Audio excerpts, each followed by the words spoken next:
기도하겠습니다. 하나님이 세상을 이처럼 사랑하사 독생자를 주셨으니 이는 그를 믿는 자마다 멸망하지 않고 영생을 얻게 하려 하심이라. 하나님은 영이시니 예배하는 자가 영과 진리로 예배할지니라. 아멘. 우리 찬송 113장 찬송하겠습니다. 113장 찬송 함께 찬송하겠습니다. 그 어린 주 예수 누울 자리 없어 그 귀하신 몸이 구유에 있네. 저 하늘의 별들 반짝이는데 그 어린 주 예수 골 위에 자네.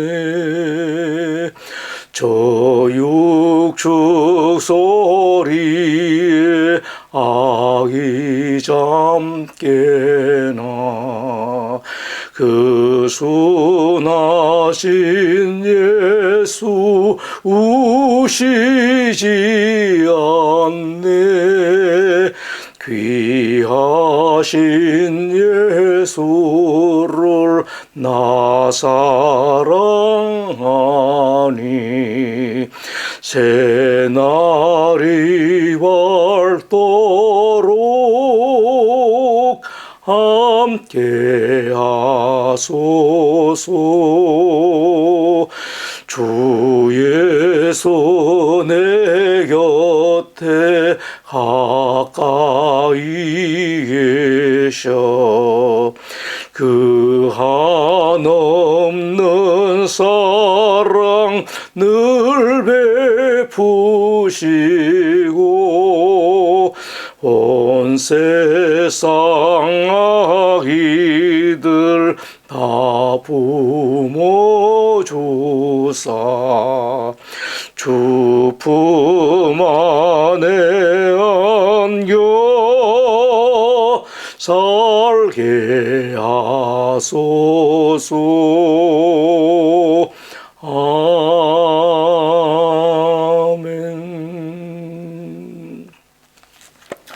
오늘 우리에게 주신 하나님 말씀은 누가복음 2장 1절에서 7절입니다.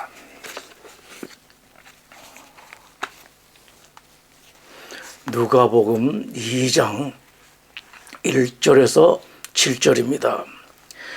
그때 가이사 아구스도가 영을 내려 천하로 다 호적하라 하였으니 이 호적은 구레뇨가 수리아 총독이 되었을 때에 처음 한 것이라. 모든 사람이 호적하러 각각 고향으로 돌아가매 요셉도 다윗의 집 족속이므로 갈릴리 나사렛 동네에서 유대를 향하여 베들레헴이라 하는 다윗의 동네로 그 약혼한 마리아와 함께 호적하러 올라가니 마리아가 이미 잉태하였더라.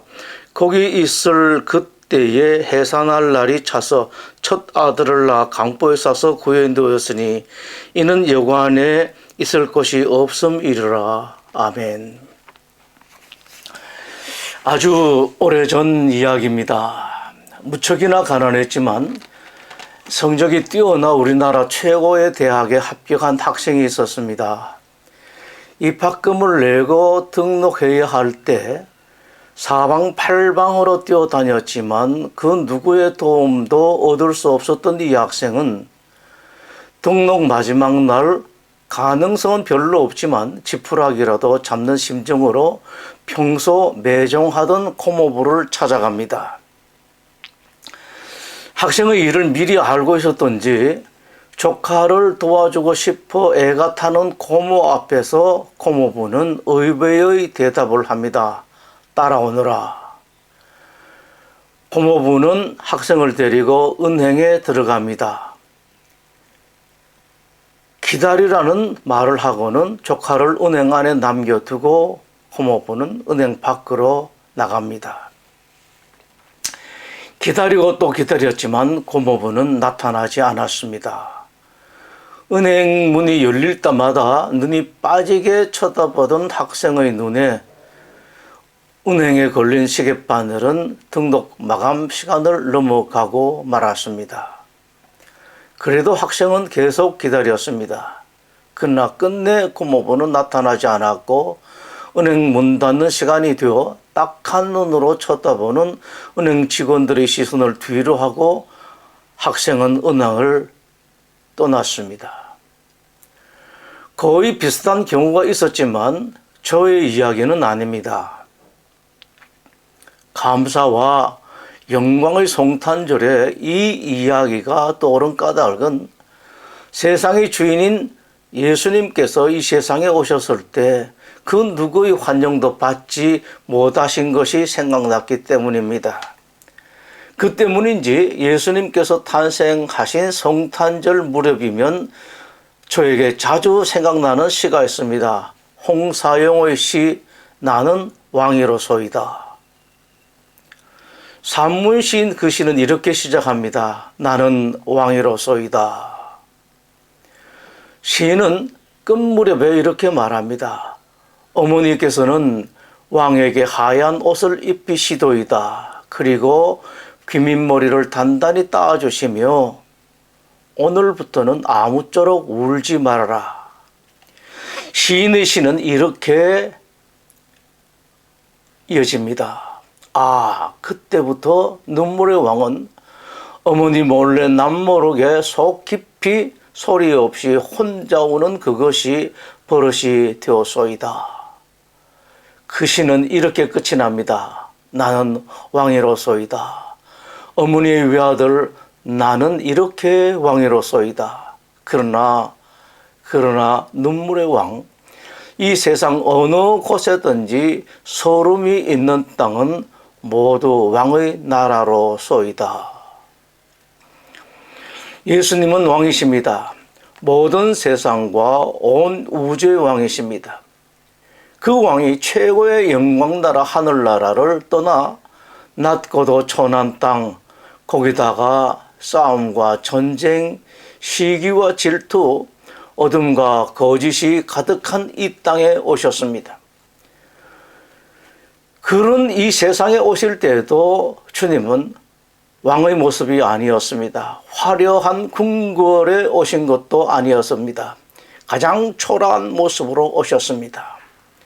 누구에게도 심지어 허름한 여관으로부터도 환영받지 못했습니다. 가축들이 사는 마구간 하나만 겨우 얻을 수 있었습니다. 그야말로 눈물의 왕으로 오셨습니다. 눈물의 왕으로 오신 주님은 태어나실 때만 눈물의 왕이 아니었습니다. 이 땅에 사시는 동안에도 계속 눈물의 왕으로 사셨습니다. 사람들로부터 거부받으셨습니다. 오해받으시고요. 가장 가까운 제자에게 배신당하셨습니다. 수치와 모욕을 당하시고 고통을 당하시고 끝내 참혹한 십자가의 죽음을 죽으셨습니다. 그러나 주님께서 그런 삶을 사신 것은 어떻게 살다 보니 그렇게 된 것이 아니었습니다. 뭐가 잘못되어 그렇게 사신 것이 아니었습니다. 그렇게 사시기로 작정하시고 사신 삶이었습니다. 하나님은 그것을 우리 주님 태어나시기 약 1000년 전 다윗을 통해서 정확하게 말씀하셨습니다. 시편 22편입니다. 먼저 1절에서 이렇게 말씀을 하셨습니다. 내 하나님이여 내 하나님이여 어찌 나를 버리셨나이까. 어찌 나를 멀리하여 돕지 아니하시오며 내 신음소리를 듣지 아니하시나이까. 내 하나님이여 내가 낮에도 부르짖고 밤에도 잠잠하지 아니하오나 응답하지 아니하시나이다. 그리고 6절에서 또 이렇게 말씀을 하십니다. 나는 본래요 사람이 아니라 사람의 비방거리요 백성의 조롱거리니이다. 11절부터도 이렇게 말씀을 하십니다. 나를 멀리 하지 마옵소서. 환란이 가까우나 도울 자 없나이다. 많은 황소가 나를 에워싸며 바산의 힘센 소들이 나를 둘러쌌으며 내게 그 입을 벌림이 찢으며 부르짖는 사자 같으니이다. 나는 물같이 쏟아졌으며 내 모든 뼈는 어그러졌으며 내 마음은 밀랍 같아서 내 속에서 녹았으며 내 힘이 말라 질그릇 조각 같고 내 혀가 입천장에 붙었나이다. 그리고 16절에서 조금 더 보겠습니다. 개들이 나를 에워쌌으며 악한 무리가 나를 뚫러 내 수족을 찔렀나이다. 내가 내 모든 뼈를 셀 수 있나이다. 그들이 나를 주목하여 보고 내 겉옷을 나누며 속옷을 제비 뽑나이다. 여호와여 멀리 하지 마옵소서. 나의 힘이시여 속히 나를 도우소서. 내 생명을 칼에서 건지시며 내 유일한 것을 개의 세력에서 구하소서. 하나님께서 미리 예수님께서 하신 말씀을 다윗의 입을 통해서 시편 22편에서 말씀을 하셨습니다. 예수님께서 그렇게 당하신 이유는 단 하나, 우리를 위해서입니다. 우리의 아픔과 슬픔, 질병과 고통, 괴로움과 서러움을 대신 지시려고 예수님께서 당하셨습니다. 그 대신 우리에게, 여러분에게 평화를 주시기 위해서입니다. 혹시 여러분 가운데 아픔이 있고 슬픔이 있고 견디기 힘든 질병이 있고 고통이 있고 괴로움과 서러움이 있을 땐 아십시오.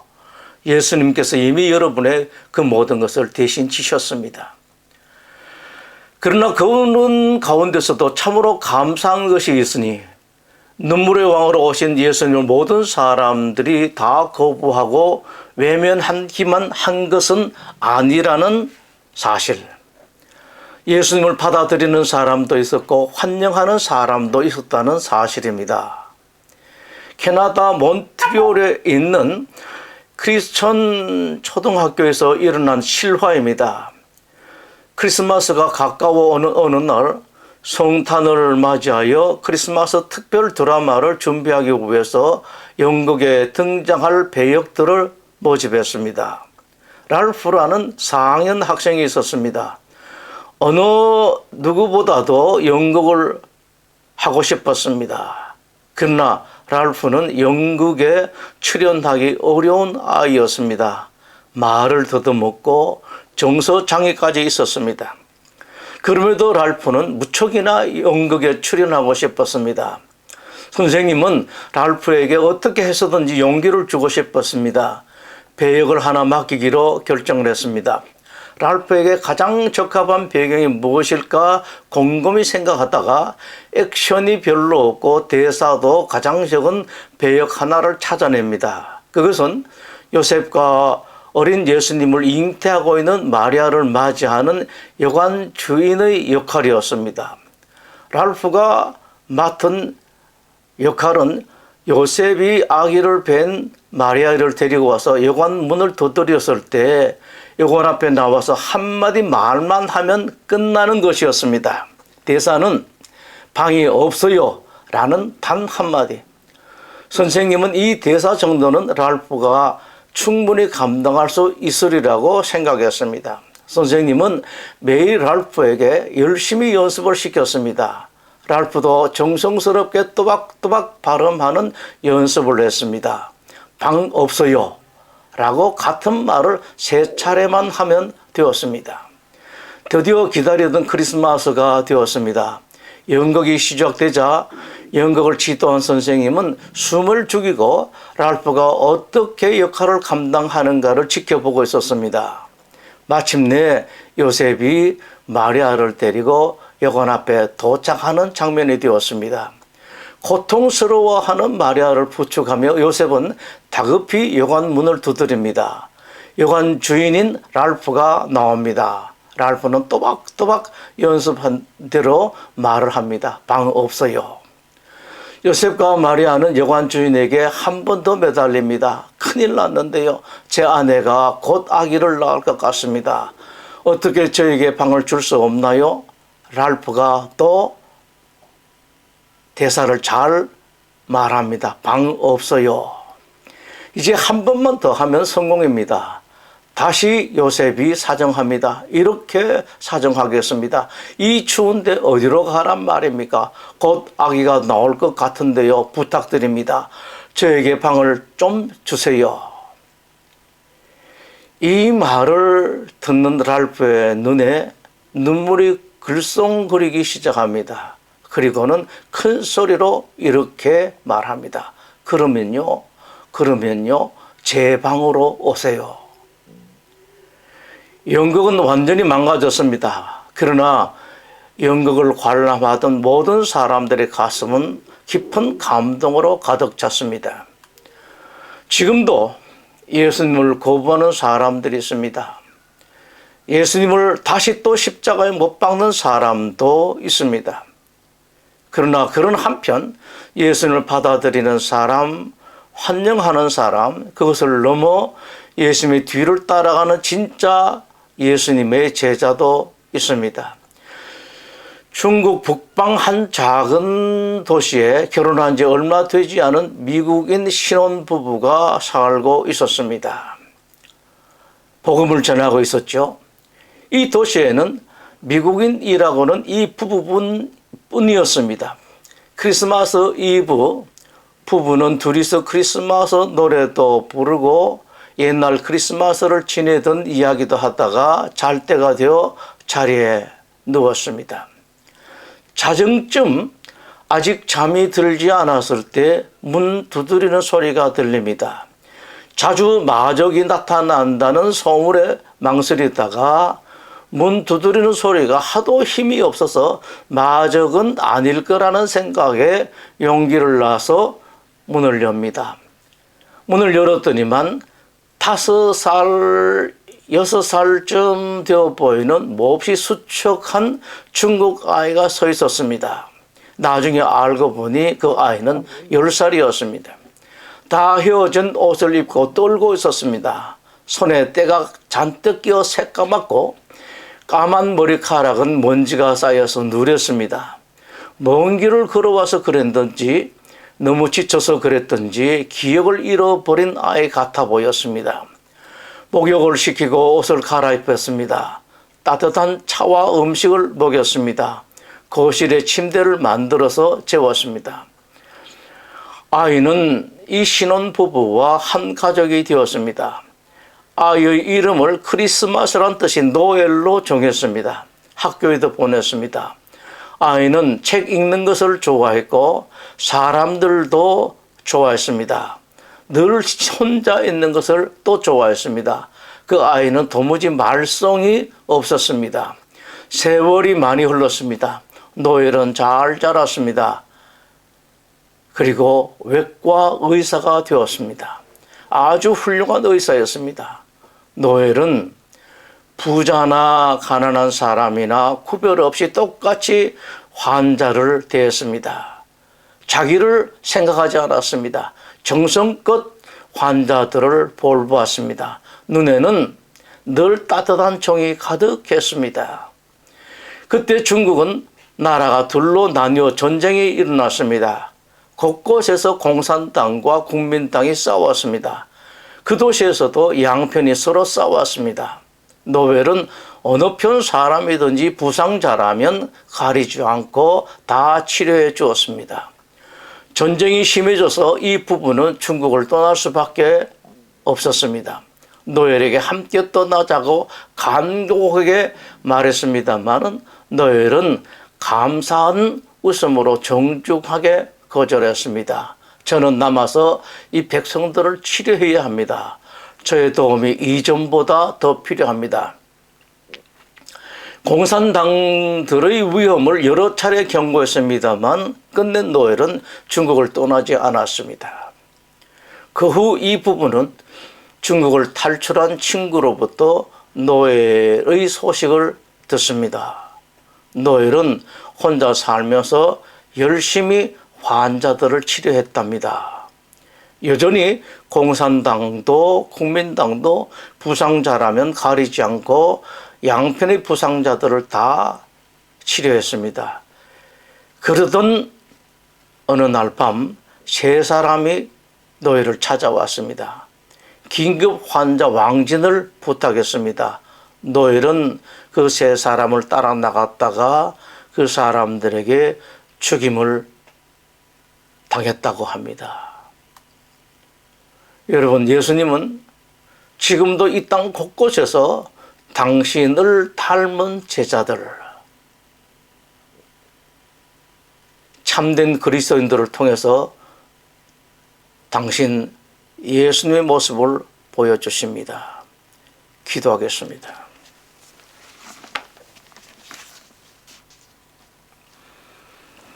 여호와는 내게 복을 주시고 너를 지키시기를 원하며 여호와는 그의 얼굴을 내게 비추사 은혜 베푸시기를 원하며 여호와는 그 얼굴을 내게로 향하여 뜨사 평강 주시기를 원하노라. 아멘.